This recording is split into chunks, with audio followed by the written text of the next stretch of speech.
ये जो रथ यात्रा है ये बड़ा ही विशेष उत्सव है एंड ये अपने में बहुत ही यूनिक है। तो हम लोग जो पुरी में रथ यात्रा देखते हैं तो ऐसा नहीं है कि भगवान पहली बार रथ पे सवार हुए हैं। ऐसे और भी कई समय हुए थे जब भगवान रथ पर सवार किए हैं एंड वो बहुत ही विशेष समय रहे हैं जिनका वर्णन भी आता है भागवतम में।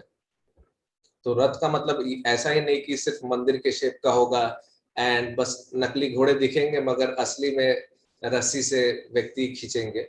कभी कभी रथ का ये भी मतलब होता है कि घोड़े ही खींचे और सारथी उन घोड़ों को चलाए। तो ऐसे भी कई सारे समय बताए गए हैं जिनमें देखा गया है कि भगवान रथ पर सवार हुए हैं। तो ऐसे ही एक समय के विषय में हम लोग आज देखेंगे कि किस समय भगवान रथ पर आरूढ़ हुए थे और क्या थी उस समय की परिस्थिति। तो ये आप लोग देख सकते हैं। तो ये एक बड़ा ही विशेष दिन था। तो वैसे आप लोग जानते हैं भगवान श्री कृष्ण जो है उनके मामा कौन थे? उनके मामा थे कंस, कंस मामा। और आप जानते हैं कि ऐसे ही अगर हम लोग व्यक्तिगत जीवन में भी देखें तो मामा जो होते हैं, मामा अपने भांजे के लिए कुछ ना कुछ खिलौने भेजते हैं क्योंकि भांजे को वो प्रेम करते हैं। तो उसी प्रकार से जब कृष्ण वृंदावन में थे तो मामा तो मथुरा में थे, मामा मिल नहीं पा रहे थे। तो मामा अपने भांजे के लिए भी कुछ कुछ खिलौने भेज रहे थे, जैसे कुछ पुतले भेजे, कुछ छकड़े भेजे, फिर सांप भेजा, फिर घोड़ा भेजा, गधा भेजा और फिर बगुला भेजा। आप लोग समझ रहे हैं किस बात में चर्चा हो रही है। वो पुतला नहीं बल्कि पूतना थी। और फिर प्लेन भी भेजा, त्रिनाव्रत। त्रिनाव्रत जो आए थे, बहुत सुंदर सवारी किया भांजे ने उस प्लेन का। उसके बाद फिर अगासुर आए, बकासुर आए। तो इस प्रकार से कई सारे खिलौने भेजे गए, परंतु कृष्ण अब उब गए उन खिलौनों से। कृष्ण खेले, बहुत आनंद भी लिए। तो ये सारे जो थे ये बस नाम के खिलौने थे, परंतु आपको पता है ये सारे असुर थे। तो जब इन सारे क्रूर लोगों से काम नहीं बना कंस का, तो उनको एक बुद्धि सूझा कि अब क्रूर से जब काम नहीं बनता है तो एक ही ऑप्शन रह जाता है, अक्रूर को भेजा जाए। तो फिर क्रूर से जब काम नहीं बना तो कंस मामा क्या किए, वो अक्रूर को भेज दिए। तो अक्रूर जो है वो कृष्ण के चाचा लगेंगे। तो हालांकि वो कृष्ण से बहुत प्रेम करते हैं और हमेशा चाहते हैं कृष्ण का भला हो, परंतु वो ये भी जानते थे कि कंस के भेजने के पीछे उनका क्या बुद्धि रहा होगा। तो वो ना चाहते हुए भी उनको आना पड़ा। तो कई समय हम लोग देखते हैं कि भक्तिमय जीवन में भी कुछ भक्तों के का जो जीवन है वो अक्रूर जी के समान होता है कि परिस्थिति बिल्कुल प्रतिकूल है मगर भक्त है फिर भी। जैसे कई कई हम लोग जानते हैं कि कभी कभी कुछ फेस्टिवल जब होता है उसी समय बॉस को याद आ जाता है, अरे इतना काम पेंडिंग है, उस दिन तो ओवर टाइम हो जाता है। और फिर अगर स्टूडेंट है तो उस समय क्या होता है, अगर कोई फेस्टिवल हुआ, जन्माष्टमी हुआ या राधाष्टमी हुआ या गौर पूर्णिमा हुआ, तो टीचर भी बोलती है अरे नहीं आज एक सरप्राइज टेस्ट है। तो बच्चे फिर उसमें उलझ जाते हैं। तो अक्रूर की भी परिस्थिति कुछ ऐसी है। तो जिन जिन भक्तों का वैसा परिस्थिति रहा है तो उनके लिए अक्रूर जी जो है वो एक आदर्श है। तो अक्रूर जी ये भी एक शिक्षा देते हैं हमें कि परिस्थिति चाहे अनुकूल हो या प्रतिकूल हो, हमें उसी परिस्थिति में देखना चाहिए कि कैसे हम भगवान की भक्ति करें। तो ये एक शिक्षा अक्रूर जी हमें देते हैं कि परिस्थिति जरूरी नहीं हमेशा हमारे अनुसार ही चलेगी, परंतु उस परिस्थिति में भी हम कैसे ऐसा अवसर प्राप्त करें या ढूंढे जिससे हम कृष्ण की भक्ति कर पाए। तो अक्रूर जी तो आए रथ लेके, जैसा हमने कहा था रथ यात्रा का जो विषय है। तो रथ यात्रा पहले भी हुआ है अलग अलग समय में, अलग अलग परिस्थितियों में। तो अक्रूर जी किस लिए आए थे? कृष्ण और बलराम को ले जाने के लिए मथुरा में, वृंदावन से। तो जब ऐसा हुआ तो कृष्ण और बलराम जी जो है वो रथ पर आरूढ़ हुए, क्योंकि उनको तो सब पता है, वो अंतर्यामी है। तो जब रथ चलने लगा तो उस समय जितनी गोपियां थी वो भगवान से जो विरह है वो सहन नहीं कर पा रही थी, क्योंकि गोपी जो शब्द है इसका भी विश्लेषण किया गया है। गो का एक अर्थ है गाय, आप लोग जानते हैं। गो का एक अर्थ ये भी है कि गो मतलब इंद्रिया, हमारे सेंसेस, इंद्रिया। और पी का मतलब है पीना। तो जो अपने इंद्रियों से भगवान के रस का आस्वादन करती है या पीती है उनको बोला जाता है गोपी। तो ये जो गोपियां है ये भगवान की अति प्रिय भक्त है, या ऐसा कहा जाए उनकी सर्वश्रेष्ठ भक्त है। तो जब कृष्ण उनसे दूर जा रहे थे तो उनसे ये जो विरह है ये सहा नहीं जा रहा था।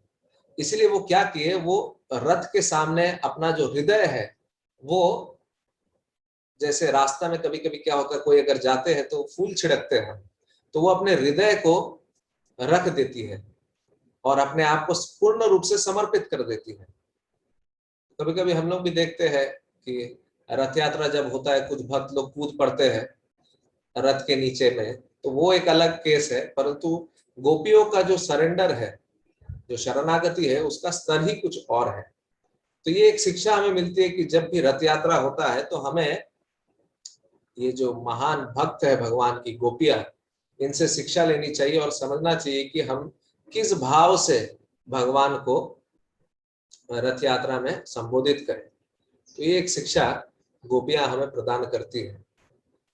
और इसके बाद ये तो उस समय की रथ यात्रा थी।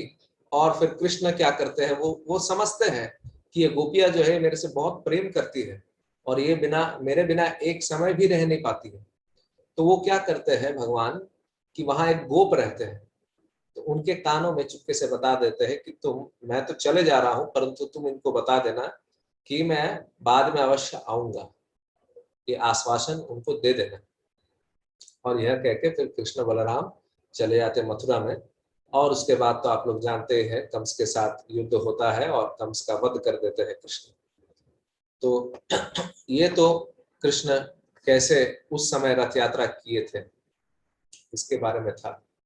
तो अभी आप लोग जानते हैं कि ये जो हम लोग आज जो रथ यात्रा के विषय में चर्चा करेंगे, वो जो जगन्नाथ जी का रथ यात्रा होता है उसके विषय में चर्चा करेंगे। तो जो जगन्नाथ जी का रथ यात्रा है, तो इसके पीछे भी कई सारे कारण है वैसे। तो इसका अगर कारण हमें समझना है तो एक बहुत सुंदर एक वर्णन आता है जो कि 7वें स्कंद में आता है श्रीमद् भागवतम के, जहाँ पे नरसिंहदेव जी का लीला का वर्णन है। तो वहां पे आप लोग जानते हैं नरसिंहदेव जहां पे भी है और तो भक्त प्रहलाद तो होना ही पड़ेगा। तो ऐसा होता है कि आप लोग जानते हैं हिरण्यकशिपु की घटना क्या हुई थी। हिरण्यकशिपु जो थे वो बहुत बड़े भयावह असुर थे और उन्होंने ब्रह्मा जी से वरदान मांगा था कि ऐसा ऐसा कर दो, मुझे ना नीचे मार पाए, ना ऊपर मार पाए, ना अस्त्र से ना शस्त्र से, ना मनुष्य हो ना असुर हो, कोई मेरे को मार ना पाए, ना सुबह ना रात। इस प्रकार से बहुत सारे क्लॉजेस दे दिए थे कि हाँ ये सब है, इन सब परिस्थितियों में कोई मुझे ना मार पाए। तो ये सब तथास्तु हो गया। तो बहुत शक्तिशाली महसूस करने लगे ये सब पाने के बाद। और फिर पाताल लोक में जाके पूरा पाताल, वो पाताल के जो राजा थे उनको परास्त करके पूरा पाताल लोक उनका हो गया। और बीच का जो लोक था पृथ्वी लोक, वो तो उनका था ही। और फिर जब देवताओं के पास गए तो देवताओं से उनको युद्ध करने की भी आवश्यकता नहीं पड़ी। वो चुपके से वो जो कार्ड था उनका गारंटी कार्ड तो वो दिखा देते कि देखो इतने सारे क्लॉजेस है, ना इंसान मार पाएगा, ना जानवर मार पाएगा, ना सुबह ना शाम, ना ऊपर ना नीचे, कुछ भी करके आप मुझे मार ही नहीं पाओगे। और नीचे ब्रह्मा जी का सिग्नेचर भी था। तो ये देख के जितने भी देवी देवता थे वो सब नतमस्तक हो गए कि नहीं अब तो इनसे कुछ कर ही नहीं पाएंगे। तो वो स्वर्ग भी उनका हो गया। तो तीनों लोग उनके हो गए हिरण्यकशिपु के। तो कभी कभी ऐसा होता है कि पिता जो है, पिता अगर बहुत महान होता है तो वो चाहता है कि मेरा बेटा भी उसी पथ में चले और मेरे तरह महान बने। तो हिरण्यकशिपु क्या थे, वो थे असुर। तो वो अपने बच्चे को क्या बनाना चाहेंगे? असुर। जैसे हम लोग अभी भी देखते हैं कि पिता डॉक्टर है तो वो कभी कभी इच्छा रखता है कि मेरा बच्चा भी डॉक्टर बने, या इंजीनियर है तो इंजीनियर बने। उसी प्रकार से हिरण्यकशिपु अगर असुर है तो वो भी चाहेंगे मेरा बेटा भी असुर बने। तो असुर बनने के लिए क्या करना पड़ेगा? अब उनको तो इतना मेहनत करना पड़ा, बट वो चाहेंगे कि मेरा बच्चा भी बचपन से करे। जैसे प्रहलाद महाराज बताते हैं ना, कौमारन आचरित प्रज्ञो, मतलब 5 वर्ष से भक्ति करना चाहिए। तो हिरण्यकशिपु का भी एक रूल था, 5 वर्ष से आसुरी प्रवृत्ति सीखना चाहिए, तब आप अच्छा असुर बनेंगे। बुढ़ापे में आसुरी असुर बन के क्या फायदा है? असुर बनना है तो बचपन से प्रैक्टिस करना चाहिए। तो ये लॉजिक हिरण्यकशिपु लगाते थे। और फिर हिरण्यकशिपु क्या किए? बोले ठीक है, मैं एक काम करता हूँ, इस दुनिया का जो बेस्ट टीचर है उसको अपॉइंट करता हूँ। तो कौन थे टीचर? शुक्राचार्य जी जो है, शुक्राचार्य जी दैत्यों के गुरु है। जैसे बृहस्पति जो है वो देवताओं के गुरु है, वैसे शुक्राचार्य दैत्यों के गुरु है या असुरों के गुरु है। तो शुक्राचार्य जी के जो पुत्र है संड और अमर्क, इन दोनों को अपॉइंट किया गया एज टीचर प्रहलाद महाराज का। और बोला गया इसके दिमाग में पूरा ये एकदम 100% असुर ही बनना चाहिए। तो फिर वो समझ गए कि क्या इस ऑर्गेनाइजेशन का क्या मकसद है, तो उसी हिसाब से वो पढ़ाने लग गए। वैसा सिलेबस भी डिजाइन हो गया, वैसे पर्टिकुलर चैप्टर्स रख दिए गए जहाँ पे असुरों का ही जीत होता था, देवता हारते थे, यही सब पढ़ाया जाता था स्कूल में। तो सब कुछ पढ़ाने के बाद क्या होता था, जब प्रहलाद महाराज घर जाते थे तो कभी कभी हिरण्यकशिपु पूछते थे अपने पुत्र से कि बेटा आज तुमने क्या पढ़ा स्कूल में, बताओ आज का पढ़ाई का जो मॉरल है वो तुमने क्या सीखा। तो वो भी बताते थे कि नहीं, आज का मॉरल जो है यही है कि हमें विष्णु अथवा कृष्ण की आराधना करनी चाहिए, वही श्रेष्ठ है। और बमक जाते थे हिरण्यकशिपु जी। क्योंकि कभी कभी होता है, जैसे हमें याद है हम जब इंजीनियरिंग कर रहे थे तो मेरा मैकेनिकल ब्रांच से रिलेटेड था, तो मेरे पिताजी भी उसी फील्ड में थे। तो हम जब सेमेस्टर खत्म होने के बाद घर आते थे तो मेरे पिताजी भी कभी कभी ऐसे पूछते थे बताओ क्या पढ़ा तुमने। तो पिताजी को बड़ा आनंद आता है, क्यों? क्योंकि वो रिलेट कर पाते हैं कि हाँ ये पक्का यही पढ़ा होगा। तो उनको बहुत आनंद आता है, अच्छा ये पढ़ा, ओहो ठीक है, अच्छा ऐसा ऐसा। तो हिरण्यकशिपु को भी बड़ा आनंद आ रहा था कि नहीं, मेरा बेटा तो वही सब चीजें पढ़ेगा जो मैं चाहता था। तो देखते हैं कितना वो अव्वल नंबर से पास हो रहा है। मगर हर बार वही बोलता है कि नहीं, विष्णु का ही आराधना करना चाहिए, कृष्ण का ही आराधना करना चाहिए। तो वो दुखी हो जाते थे, क्रोधित भी हो जाते थे। तो वो सोचते थे अरे अब करे तो क्या करे। तो फिर टीचर को पकड़ो, अब टीचर ही जरूर कुछ उल्टा पलटा सिखाता है। तो बुलाए एक दिन संडौरमन को, बोले कि ये क्या प्रॉब्लम क्या है, हम तुमको भेजे हैं, अपॉइंट किए हैं इनको, इसको असुर बनाने के लिए, ये तो देवता जैसा बातचीत कर रहा है, प्रॉब्लम क्या है? स्कूल से सीख रहा है कि कहीं बाहर से सीख रहा है? तो संडमर्क बोले नहीं, हम लोग तो कुछ सिखाते नहीं है। तो फिर बोले क्या बाहर से सीखता है? नहीं, बाहर से कहाँ से सीखेगा, सब तो आप ही का राज है, सब तो असुरी भर्ती है बाहर में, बाहर से भी सीखने का कोई स्कोप नहीं है, ना अंदर से स्कोप है, तो सीख कहाँ से रहा है? तो फिर सन और अमर बोलते हैं एक्चुअली सर ऐसा है कि आपका जो बेटा है ना, आपका बेटा का मैन्युफैक्चरिंग डिफेक्ट है, वो पेट से ही सीख के आया है। तो आप जो भी सिखाओ उसके भेजे में घुसेगा नहीं, क्योंकि वो पेट से ही सीख के आ गया है, ऐसा। तो इस प्रकार से फिर हिरण्यकशिपु सोचे अब इसका कैसे इलाज किया जाए, ये तो मैन्युफैक्चरिंग डिफेक्ट निकल गया है, पेट से ही भक्ति सीख के आ गया, अब इसको कैसे हम सुधारें। तो फिर तरह तरह के चीजें सोचने लगे, फिर बहुत प्रश्नोत्तर भी करते थे अपने पुत्र के साथ, इस भावना से कि किसी तरीके से वो भगवान को परास्त करे और अपने आप को स्थापित करे। तो एक बार हिरण्यकशिपु ऐसा प्रश्न पूछते हैं कि तुम जो बोलते हो कृष्ण की भक्ति करनी चाहिए, तो जब हम सबको पता है कि कृष्ण भगवान है, कृष्ण परम है, परम पुरुषोत्तम है, तो सब कृष्ण की भक्ति क्यों नहीं करते? देखिए बड़ा बड़ा स्ट्रॉन्ग जगह पे हथौड़ा मारा है हिरण्यकशिपु ने। सीधा प्रश्न ऐसा पूछा कि अगर सबको पता है Krishna is the supreme personality of God head, तो सब कृष्ण की भक्ति क्यों नहीं करते, तुम बताओ अभी। ऐसा प्रश्न पूछ दिया 5 साल के बालक से। ठीक है, हम लोग सन्यासी से भी ऐसा प्रश्न नहीं पूछते। तो अब आप लोग देखिए कि प्रहलाद महाराज इसके बदले में उत्तर क्या देते हैं कि क्यों सब कुछ जानने के बाद भी व्यक्ति कृष्ण की भक्ति नहीं करता है। तो यहां देखिए 7वें स्कंद में इसका वर्णन आता है। श्री प्रहलाद उवाच मतिर्न कृष्णे परतः स्वतो वा मिथो अभिपद्यते गृहवृतानाम अदांत गोभिर विशताम तमिश्रम पुनः पुनश्चर्वित चर्वनानाम। श्रील प्रभुपाद का बहुत फेवरेट श्लोक था, कई सारे श्लोकों में प्रभुपाद बहुत बार इसको कोट करते थे। स्पेशली आपको ये आखिरी वाला जो वर्ड है ये सुनाई देगा, चर्वित चर्वनानाम। इसका मतलब है बार बार वही चबाता है जो चबाया हुआ है। और यहाँ पर बताते हैं कि कृष्ण में मति क्यों नहीं लगता है व्यक्ति का, जबकि उसको पता है कि कृष्ण ही परम पुरुषोत्तम है। तो यहाँ पे बता रहे हैं कि क्योंकि व्यक्ति जो है वो गृह व्रत ले चुका है। अब आप लोग सोच रहे होंगे कि ये गृह व्रत क्या है। एकादशी व्रत समझ में आता है, कात्यायनी व्रत समझ में आता है, ये गृह व्रत कहाँ से आ गया।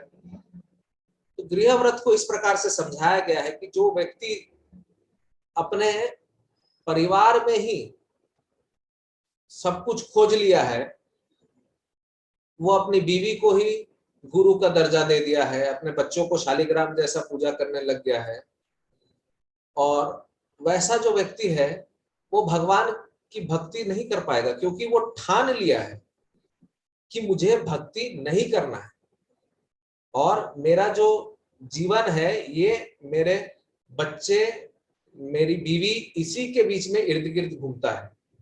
चाहे वो शनि रवि क्यों ना हो, चाहे उसको मंदिर से कॉल ही क्यों ना हो कि फेस्टिवल है, वो क्या करेगा, वो बरमूडा पहन के टीवी खोल के बैठे रहेगा, मगर वो गलती से भी मंदिर नहीं जाएगा, क्योंकि वो ठान लिया है कि मुझे मंदिर नहीं जाना है तो नहीं जाना है। ऐसा व्यक्ति जो है, जो गृह व्रत का धारण कर लेता है, वो व्यक्ति फिर कृष्ण को सरेंडर कभी नहीं कर पाएगा। ऐसा उत्तर प्रहलाद महाराज देते हैं हिरण्यकशिपु को।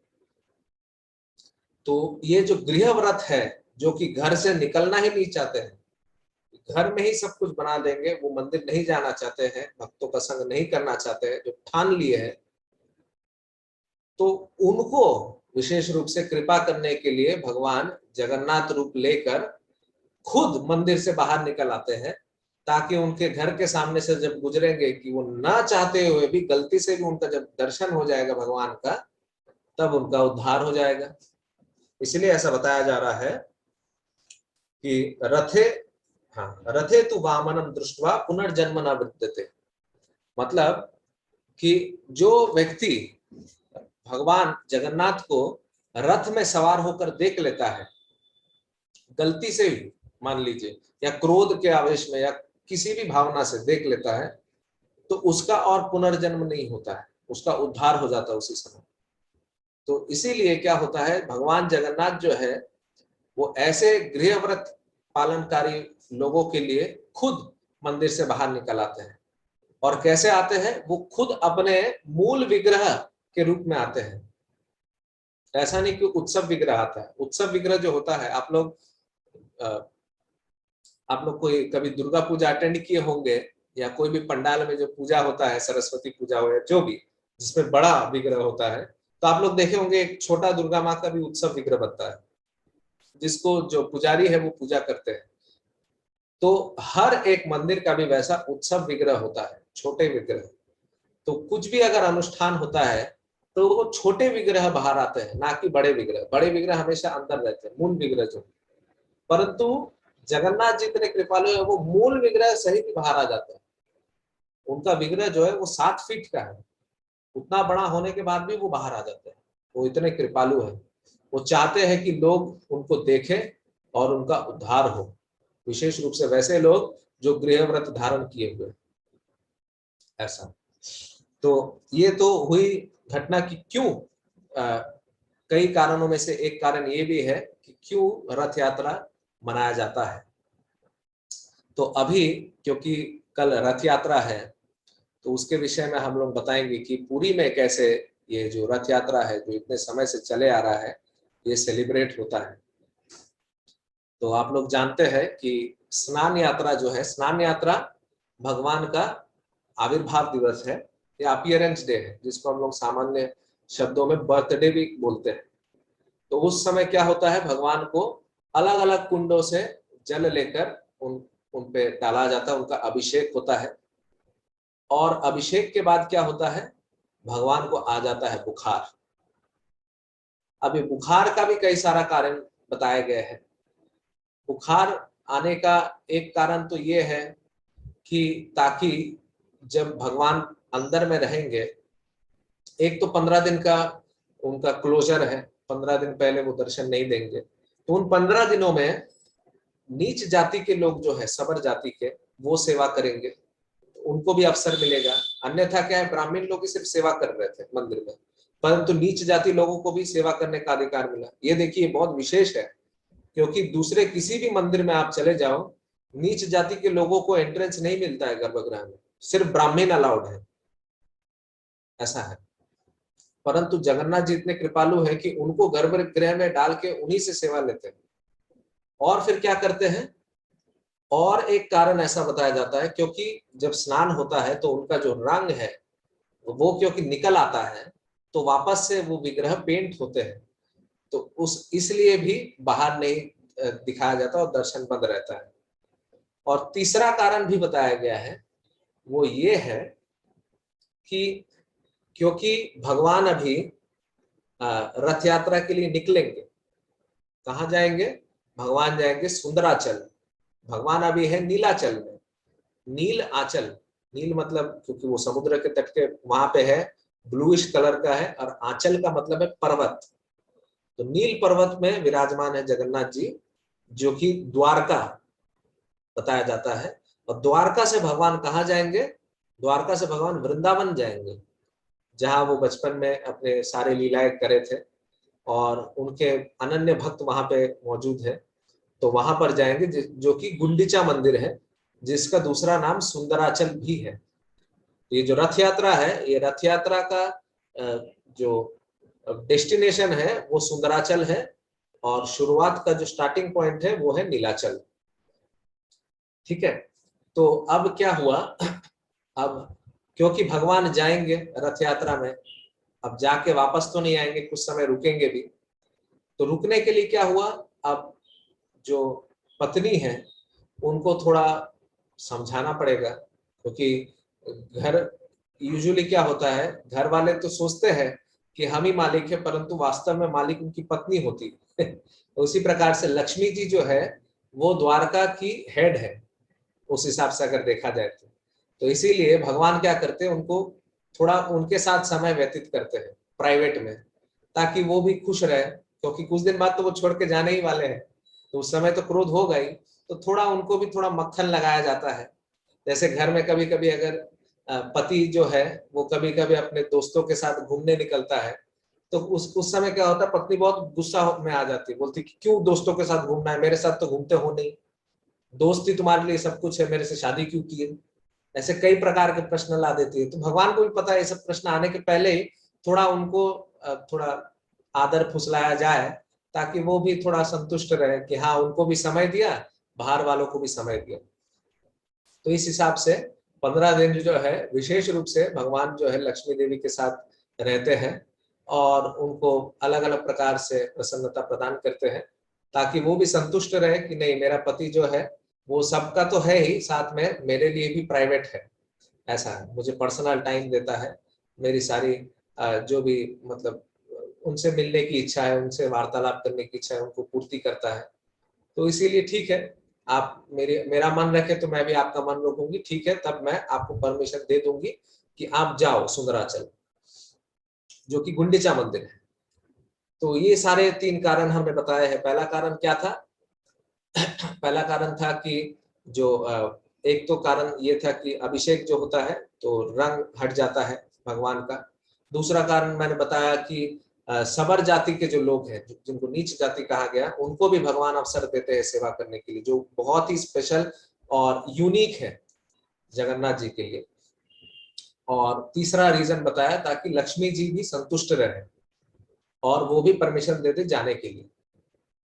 ठीक है, तो अभी जब आज का जो दिन है, आज का दिन क्या है, आषाढ़ का प्रतिपद है। प्रतिपद मतलब पहला दिन। आषाढ़ का जो द्वितीय है, शुक्ल पक्ष का जो द्वितीय होता है, एवरी आषाढ़ महीने के शुक्ल पक्ष के द्वितीय को रथ यात्रा होती है। तो वैसे तो अक्षय तृतीया से ही रथ बनना शुरू हो जाता है, परंतु ये जो रथ यात्रा है ये आषाढ़ महीने के शुक्ल पक्ष के द्वितीया को होता है। तो आज जो कि प्रतिपद है, आज के दिन भगवान जगन्नाथ का पुनः दर्शन या पट खुलता है, जहां पे जो भक्त है वापस उनका दर्शन ले पाते हैं। और फिर भगवान का ये जो दर्शन है, इसको बहुत स्पेशल दर्शन कहा जाता है ये, क्योंकि इतने दिनों बाद खुला है दर्शन, तो इसीलिए इस दर्शन को बोला जाता है नेत्र दर्शन। ठीक है, तो ये जो आज का दिन है जो कि प्रतिपद है, तो आज के दिन में भगवान नेत्र दर्शन देते हैं, क्योंकि आज जो है वो पट खुलता है और इतने दिनों बाद सब कोई भगवान का दर्शन लेते हैं। तो ये जो आप देख पा रहे हैं स्क्रीन में, ये वो स्पेशल दर्शन है जिसको नव यौवन वेश भी बोला जाता है। वेश मतलब स्पेशल श्रृंगार, और नव यौवन मतलब नव यौवन। तो भगवान इस स्पेशल श्रृंगार में रहते हैं, जहां पे वो अलग अलग प्रकार के भक्तों को अपने विशेष कृपा देते हैं और दर्शन देते हैं। तो ये जो दर्शन यहाँ पे खुलता है, तो सुंदराचल में क्या होता है, सुंदराचल जो कि गुंडीचा मंदिर है, वो एक स्पेशल जगह है जहाँ पे भगवान जाने वाला है, जिसको वृंदावन बोला जा रहा है और जो कि वृंदावन है वास्तव में। तो वहां पे आज के दिन मार्जन होता है, जिसको बोला जाता है गुंडीचा मार्जन। ये भी एक फेस्टिवल है, ये वो एवरीडे वाला साफ सफाई नहीं है, एक स्पेशल साफ सफाई है। तो चैतन्य महाप्रभु भी जब पुरी में थे तो वो भी इस गुंडीचा मार्जन में भाग लिए थे। और इस गुंडीचा मार्जन की विशेषता ये है कि इस दिन जो भगवान का जो मंदिर है उसको अच्छे से साफ करता है, तो उसका जो चित्त है, उसका जो चित्त का जो दर्पण है, हम सबके चित्त में एक दर्पण है जो कि अभी धूल से भरा हुआ है, उसका मार्जन हो जाएगा। जिस प्रकार से अगर कोई व्यक्ति गुंडीचा मार्जन करता है, गुंडीचा मार्जन के साथ साथ उसके चित्त का भी मार्जन हो जाता है। ये कोई साधारण साफ सफाई नहीं है। इसीलिए जब महाप्रभु वहां पे थे तो महाप्रभु सभी भक्तों से बोले थे कि आप लोग साफ सफाई करो और जितने भी धूल है सबको एकत्रित करो। तो सभी लोग अलग अलग अपने अपने प्रयासों से धूल एकत्रित कर रहे थे, जहां जहां से साफ सफाई किए। तो सब लोगों ने जितना भी धूल इकट्ठा किया, उन सब के धूलों को अगर मिलाया जाए, उससे भी ज्यादा गुना धूल जो है चैतन्य महाप्रभु अकेले इकट्ठा कर दिए। और उस लीला से चैतन्य महाप्रभु दिखाए कि हमें जितना प्रेम होगा भगवान से, हम उतने अच्छे से साफ सफाई करेंगे। तो ये एक बहुत सुंदर लीला गुंडीचा में हुई थी जब चैतन्य महाप्रभु रहा करते थे वहां पे।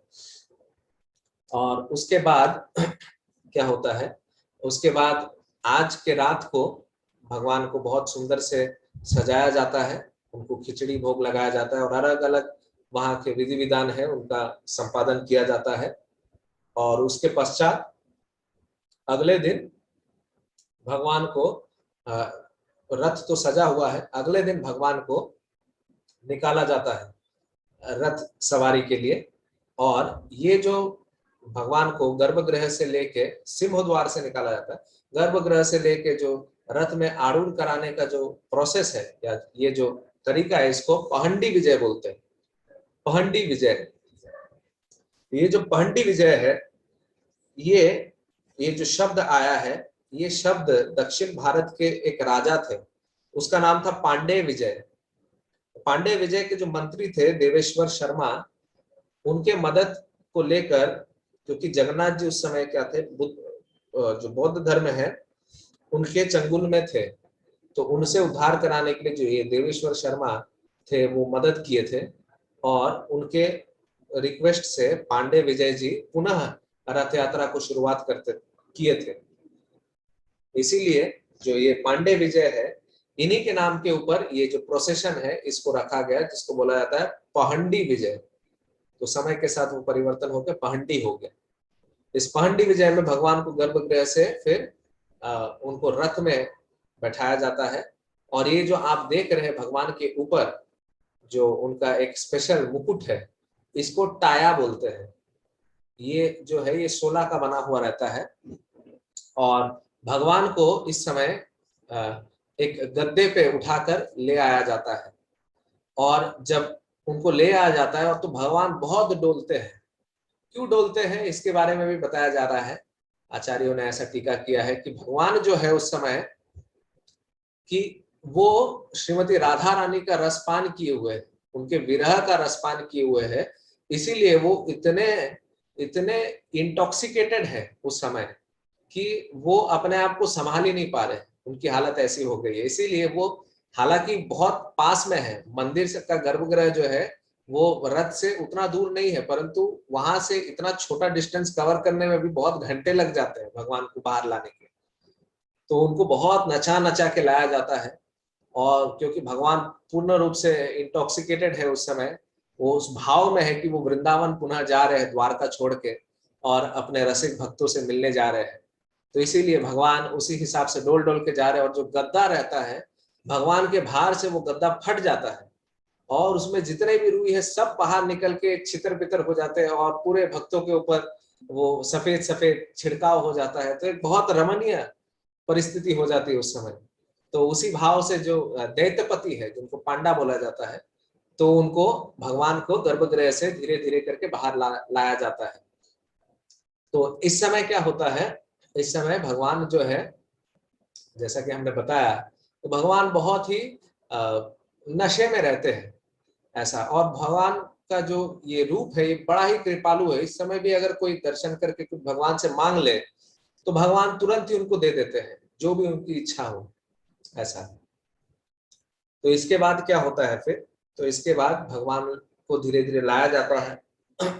और लक्ष्मी देवी से तो उन्होंने परमिशन मांग ही लिया। तो इस समय जो दैत्यपति लोग लाते हैं, तो कई समय हम रिसेंटली देख रहे हैं, तो जो बॉडी बिल्डर वाले पांडा होते हैं, तो कई समय ऐसा बताया जाता है कि वो लोग भगवान के बॉडीगार्ड हैं। वास्तव में भगवान का कोई बॉडीगार्ड हो नहीं सकता। भगवान हमारे बॉडीगार्ड है। हम भगवान को कैसे गार्ड करें, हमारी उतनी क्षमता है ही नहीं। तो इसीलिए बहुत समय ऐसा बताया जाता है कि भगवान क्योंकि नशे में है तो वो उनको लाना बहुत मुश्किल होता है। तो इसलिए पांडा लोग बहुत प्रयास करके मेहनत करके उनको लाते हैं। परंतु भगवान उस समय इतने हल्के महसूस करते हैं कि वास्तव में पांडे लोग उनको नहीं लाते, भगवान खुद ही चल चल के आ जाते हैं, क्योंकि वो एकदम उतावले होते हैं। वो नशे में एकदम एकदम खोए हुए हैं वृंदावन जाने के लिए। और उस प्रकार से भगवान एकदम हल्के हालत में रथ पे आरूढ़ हो जाते हैं। जब रथ पे आरूढ़ होते हैं भगवान, तो इसके बारे में भी अलग अलग वर्णन आता है। तो सबसे पहले जो है, आप लोग जानते हैं कि 3 रथ होता है, एक जगन्नाथ जी का, एक बलदेव जी का और एक सुभद्रा महारानी का।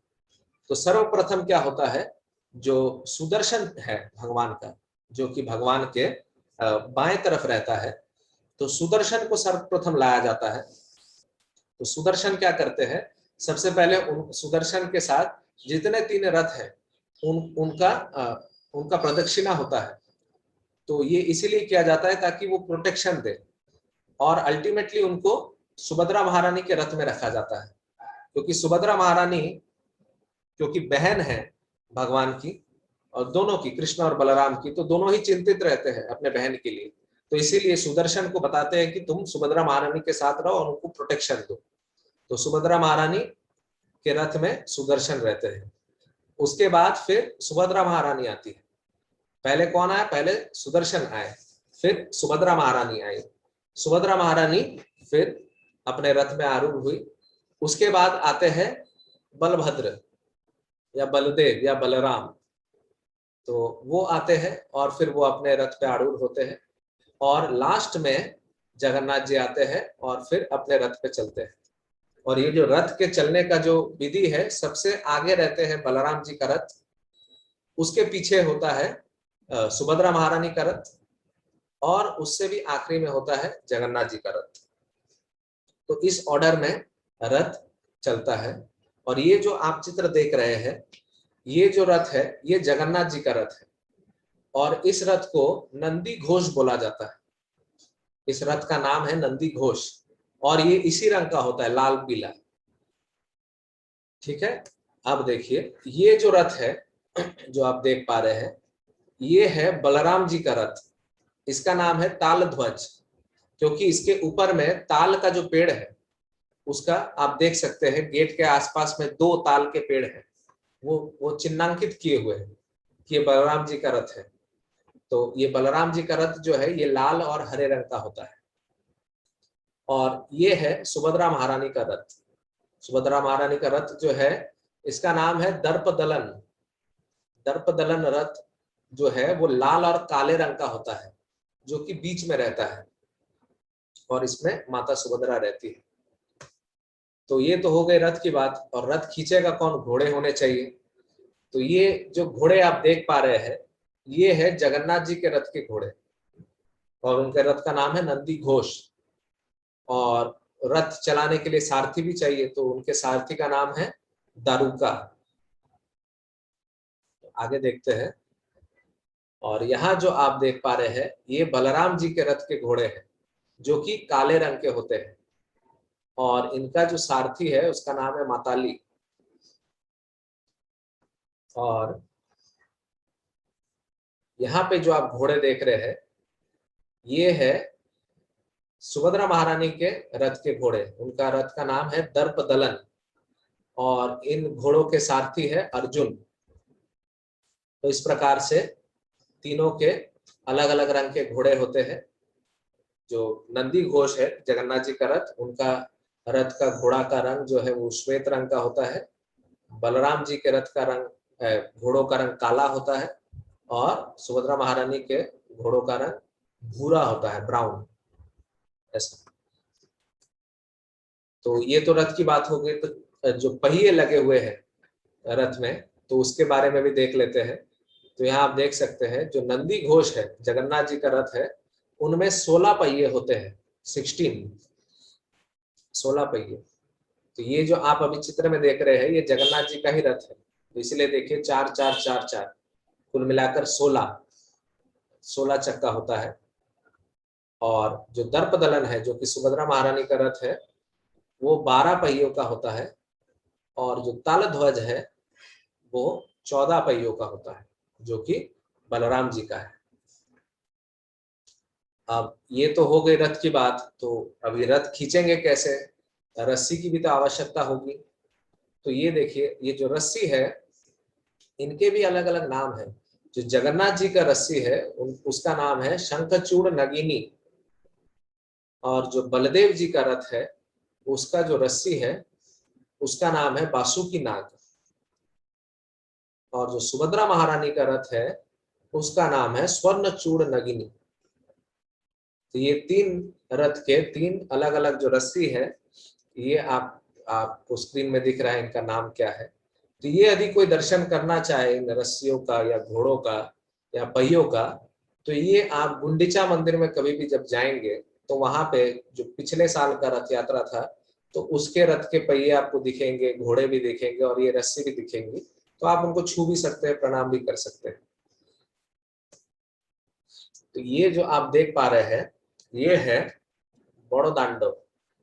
तो इसका मतलब है, ये जो रोड है इसको, जो कि बहुत चौड़ा दिख पा रहा है, और देख सक रहे कि कितने संख्या में भक्त उपस्थित है यहाँ पे।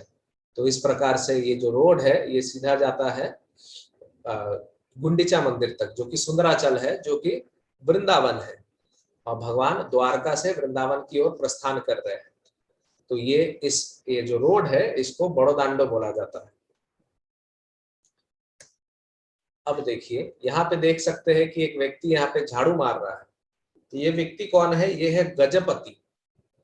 गजपति वो होते हैं जो उस समय के प्रमुख राजा है पुरी के, उनको गजपति बोल के संबोधित किया जाता है। तो ये जो आप चित्र देख रहे हैं, ये करंट गजपति है, वहां के, और जो रथ यात्रा होती है तो रथ शुरू होने के पहले वो झाड़ू लगाते हैं।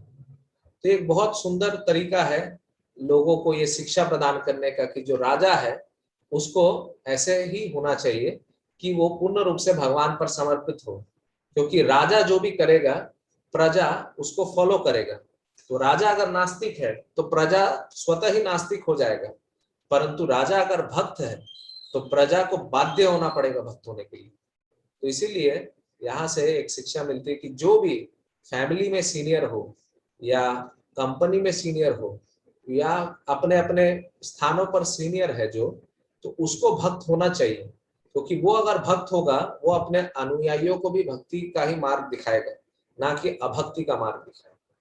तो ये एक बहुत सुंदर आदर्श प्रस्तुत कर रहे हैं वहां के राजा, ये शिक्षा देने के लिए कि किस प्रकार से एक राजा को भी अभिमान नहीं होना चाहिए और वो भी भगवान के रथ के सामने झाड़ू लगा पाए और अपनी विनम्रता का प्रदर्शन कर पाए और लोगों को ये शिक्षा दे पाए किस प्रकार से एक ऊंचे पदवी का व्यक्ति भी भगवान की भक्ति कर सकता है।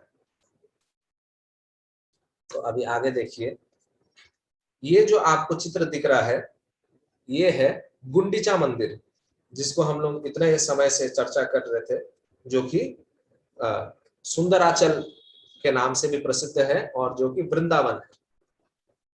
तो ये जो स्थान है जो आप देख पा रहे हैं अभी स्क्रीन पे, तो यहाँ तक वो रथ आता है जो सीधा रथ होता है, जो कि कल चलेगा, जो कि अक्षय आषाढ़ महीने का द्वितीया है, शुक्ल पक्ष का द्वितीया।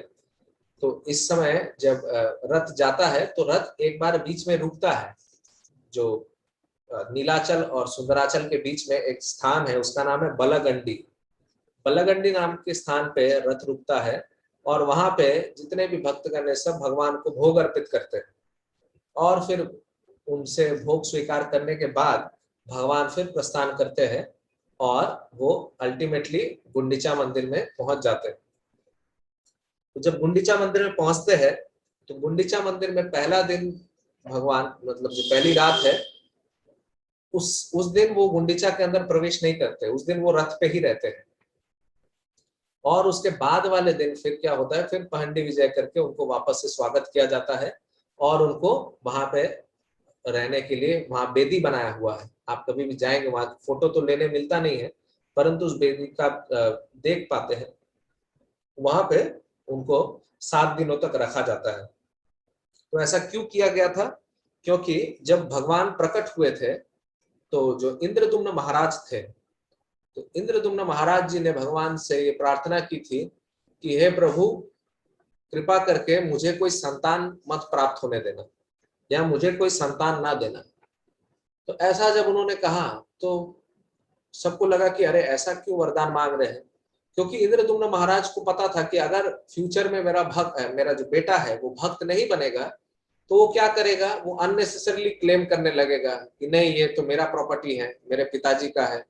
तो वो भक्ति भावना नहीं रहेगी, वो फिर कमर्शियलाइज हो जाएगा। तो इसीलिए वो पहले से ही जानते थे कि ऐसा कुछ ना हो, इसीलिए वो भगवान से प्रार्थना की कि मेरा कोई पुत्र ना हो।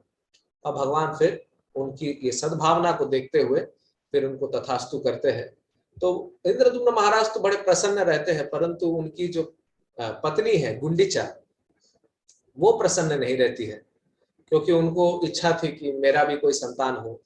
तो इसीलिए जगन्नाथ जी नीलाचल से सुंदराचल इसलिए भी आते हैं क्योंकि वो बोलते हैं कि गुंडीचा माता आप चिंतित ना हो सकता है आपके संतान ना हो, परंतु मैं खुद ही आपका संतान बन के आऊंगा। तो इसीलिए साल में एक बार भगवान जो है वो गुंडीचा मंदिर जाते हैं और जैसे एक पुत्र माता से मिलने जाता है उसी प्रकार से वो उस पर्टिकुलर कॉन्टेक्स्ट में, उस भावना में गुंडीचा मंदिर में जाते हैं। परंतु वैसे तो देखा जाए वो वृंदावन है जहाँ पे भगवान अपने अनन्य भक्तों से, जो कि गोबालक और गोप सखा है, गोपियां हैं, उनसे मिलने जाते हैं।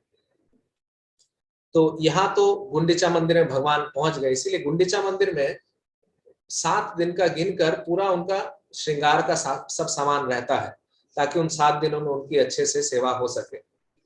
तो हम लोग जो रथ यात्रा में दर्शन करते हैं वो तो विशेष है ही, और जो नीलाचल पर्वत में जो भगवान आरूढ़ है, जो कि जगन्नाथपुरी मंदिर है, वहां पे भी दर्शन विशेष है। परंतु जो गुंडीचा मंदिर में भगवान का दर्शन है ये बड़ा दुर्लभ है और इसको बहुत बहुत महत्व दिया गया है। ऐसा बताया जाता है कि अगर कोई व्यक्ति 10 सालों तक पूरी मंदिर का दर्शन करे जगन्नाथ जी का, और अगर वो एक बार गुंडीचा मंदिर में जगन्नाथ जी को दर्शन कर ले, वो समान होगा इस प्रकार से। और गुंडीचा मंदिर में क्योंकि भगवान इतने प्रसन्न है, क्योंकि वो अपने घर आए हैं, वृंदावन में आए हैं, तो इसीलिए वो अगर कोई भी भक्त उस भाव में भगवान को कुछ भी मांगता है तो बिना सोचे ही दे देते हैं। वो इतने कृपालु हो जाते हैं उस समय। और जो खींचने वाले होते हैं रस्सी, ये तो मैंने बताया ही नहीं, तो जो रस्सी खींच के लाते हैं द्वारका से वृंदावन तक, उन भक्तों का भी ये भाव होता है कि भगवान को वो और भी अधिक सुख प्रदान करने के लिए वो द्वारका से वृंदावन में ला रहे हैं।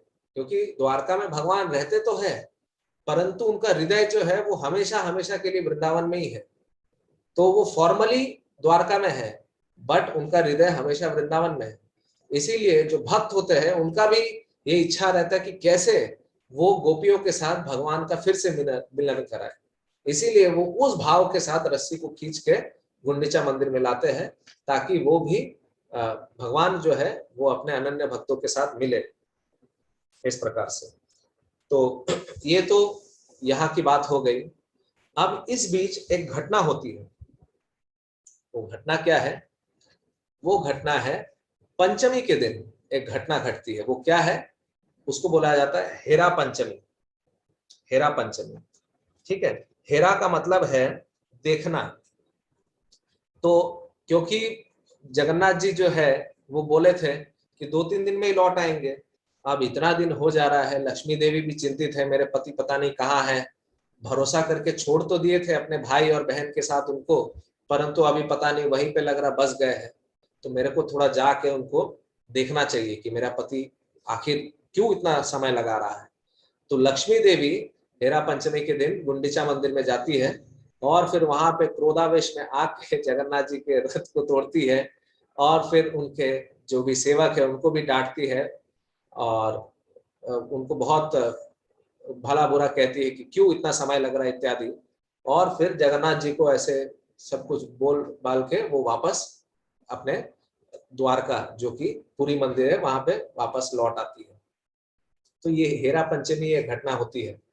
तो उसके बाद जब लौटने की बारी आती है, तो लौटने के समय क्या होता है, भगवान जगन्नाथ, बलदेव, सुभद्रा महारानी, ये लोग तो लौटते हैं। तो सुभद्रा महारानी और बलदेव जो है उनका रथ तो चल जाता है, परंतु जगन्नाथ जी का रथ बीच में एक स्थान में रुकता है। वो जो स्थान है वो है मौसीमा मंदिर। ऐसा तो उनके घर में वो, क्योंकि उसी रूट में पड़ता है, कभी कभी हम लोग भी करते हैं कि हाँ एक रूट में अगर और भी रिलेटिव का घर पड़ जाए तो उनसे भी लगे हाथ भेंट कर लेते हैं। तो भगवान भी सोचते हैं कि ठीक है, मौसीमा जी का मंदिर है, मौसीमा में अर्दाशिनी जी का विग्रह है, अर्दाशिनी माँ का विग्रह है, तो वहां पे वो भेंट करते हैं। और जगन्नाथ जी को यहाँ पे एक बहुत स्पेशल भोग लगता है। वो भोग अभी आप लोग स्क्रीन में देखिए, इसको बोला जाता है पोड़ो पिठा। पोड़ो पिठा जो है वो अंग्रेजी में अगर बोला जाए पैन केक है। तो ये एक विशेष भोग है जो मौसीमा मंदिर में उनको दिया जाता है जगन्नाथ जी को, और उनको भोग लगाया जाता है और जगन्नाथ जी बड़े प्रेम से इसको स्वीकारते हैं और फिर पाकर वो पुनः पूरी मंदिर की तरफ लौटते रहते हैं। तो जब लौटते हैं तो क्या होता है, लौटते समय जगन्नाथ जी जो है, सब कोई तो घुस गया अंदर, परंतु जगन्नाथ जी अब सोचते हैं कि हम अंदर जाएंगे। क्योंकि होता ऐसा है कि लक्ष्मी देवी तो बहुत क्रोधित है कि 2 दिन बोल के इतना दिन का शेड्यूल लेके आ रहे हैं और इतना लेट आ रहे हैं, अब तो हम छोड़ेंगे नहीं इनको, अब तो कुछ करना पड़ेगा। तो वो चाहनी मंडप बोल के एक स्थान है, वहां पे एक मंडप जैसा है, एक ऊंचा स्थान है। तो मंदिर के वहीं से लक्ष्मी देवी देखती है कि भगवान आ रहे हैं वापस, और फिर अंदर चले जाती है। और जो गजपति है, जो राजा है, वो क्या करते हैं, पूरी मंदिर से उनका एक लक्ष्मी देवी का एक स्वर्ण विग्रह है, सोने का विग्रह है, तो उसको वो लाते हैं और फिर ला के भगवान के समक्ष गजपति जो है वो अपने सर पे धारण करके भगवान का दर्शन कराते हैं अपनी पत्नी के साथ, लक्ष्मी देवी के साथ, और फिर उनकी प्रदक्षिणा कराते हैं पूरे रथ की। तो ये तो लक्ष्मी देवी का ऐसा रहता है। और उस दिन जो है, उस दिन जो विग्रह है वो बाहर में ही रहते हैं, पूरी मंदिर के अंदर प्रवेश नहीं करते हैं, और फिर बाहर में है। और दूसरा दिन जो है वो क्या है, वो एकादशी है, ठीक है। और उल्टा वाला जो रथ, जो वापस रिटर्न रथ है, उसको बाउड़ा बोलते हैं, ठीक है, बाउड़ा। तो बाउड़ा रथ यात्रा बोलते हैं, जिसको रिटर्न रथ यात्रा हम लोग जानते हैं अंग्रेजी में। तो ये उस प्रोसेस को बोला जाता है। तो रिटर्न रथ यात्रा में फिर दशमी को रिटर्न होता है।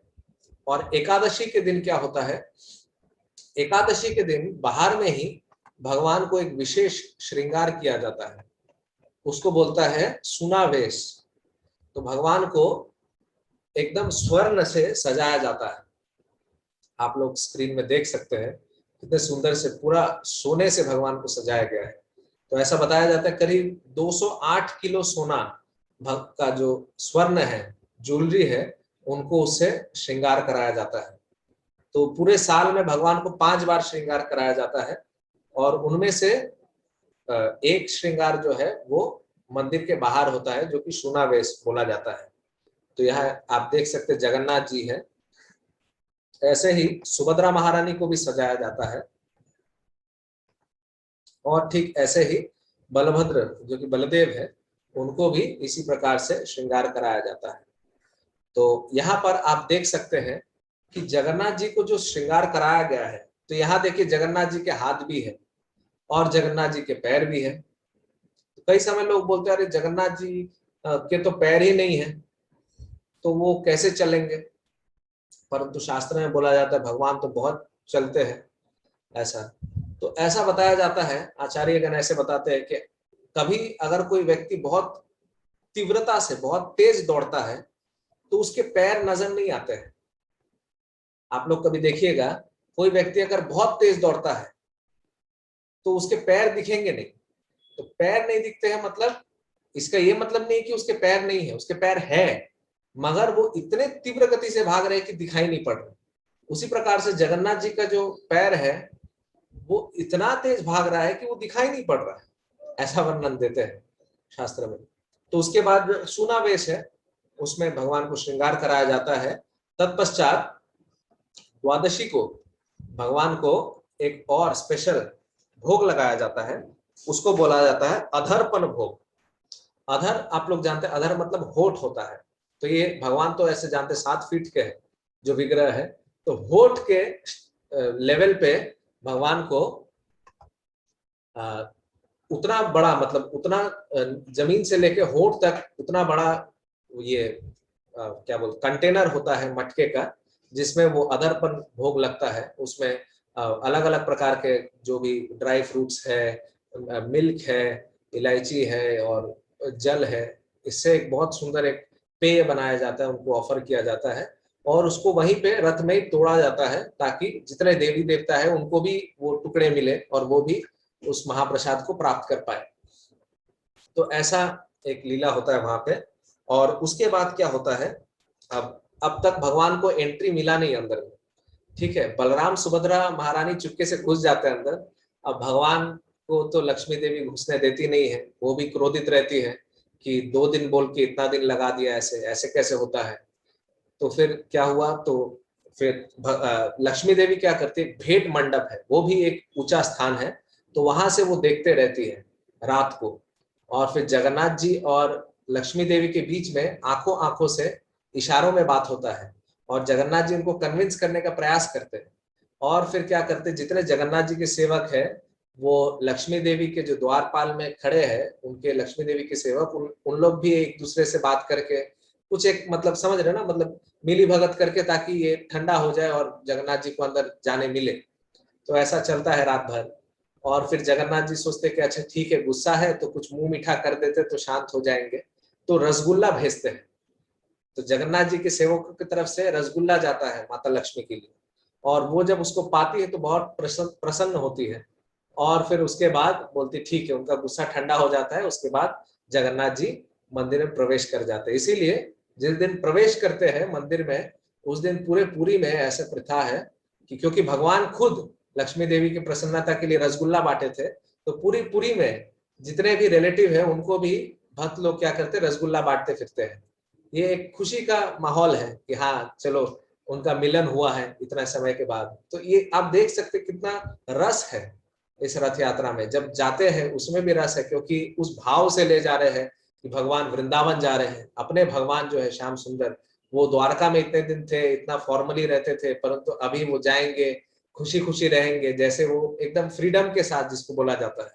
जैसे कभी कभी होता है ऑफिस में, हम लोग चाहते तो है अपना फ्रीडम, बट वैसा नहीं होता है, बहुत फॉर्मली रहना पड़ता है। बट घर में आदमी एकदम रिलैक्स। उसी प्रकार से भगवान का घर ही बोल सकते वृंदावन। वहां वो अपने एकदम नेचुरल तरीके में रहते हैं, उनको जैसे इच्छा है वैसे रहते हैं, क्योंकि उनके भक्त भी उसी प्रकार के हैं, उसी रस के हैं। तो उसी प्रकार से वो लीला तो होती। फिर जब बाहुडा रथ यात्रा होता है, जब रिटर्न रथ यात्रा होता है, तो भी एक रसास्वादन होता है। क्या? जब मेल मिलाप कराना है भगवान से लक्ष्मी देवी का, तो एक बहुत बढ़िया रस, जो भक्त है बीच में, उनको भी बहुत आनंद आ जाता है इस बीच, कि जाते समय में भी ये मूड रहता है, आते समय में एक अलग स्पेशल मूड रहता है। तो ये पूरा जो है, ये एक रथ यात्रा का एक टोटल मूड है जो आज हमने चर्चा करा। कई समय लोग पूछते हैं जगन्नाथ जी का, हम लोग तो जानते हैं कृष्ण करुणा सिंधु दीन बंधु जगतपते, या तप्त कांचन गौरांगी, या नमो महावदन्याय। प्रभुपाद का भी जानते हैं कि नमो विष्णुपादाय कृष्ण पृष्ठाय भूतले इत्यादि।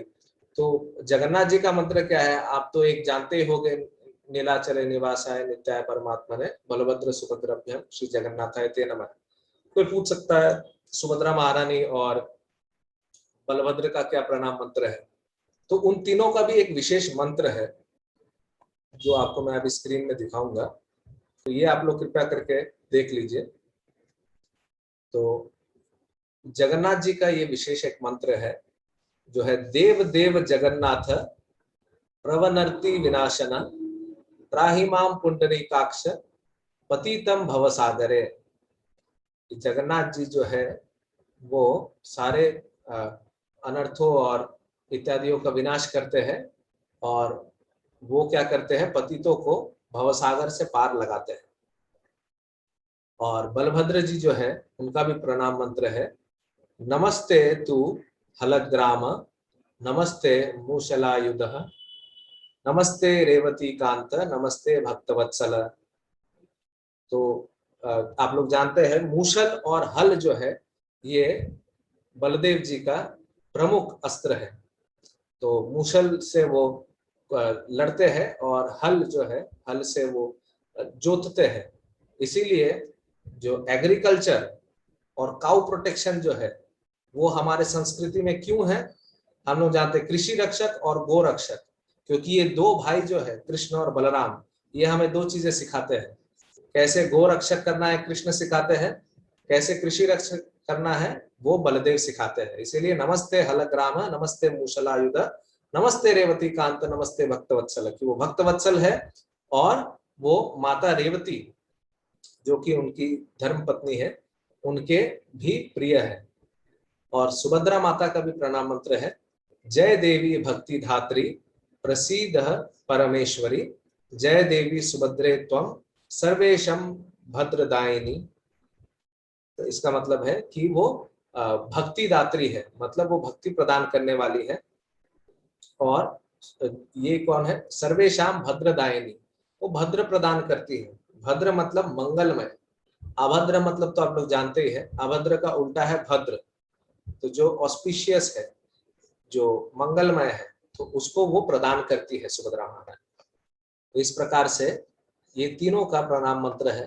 तो जब भी आप जगन्नाथ बलदेव सुभद्रा महारानी का दर्शन करेंगे, तो कृपया करके आप साथ ही साथ ये भी मंत्र उनके लिए उच्चारण कर सकते हैं, तो ये बहुत ही अच्छा होगा।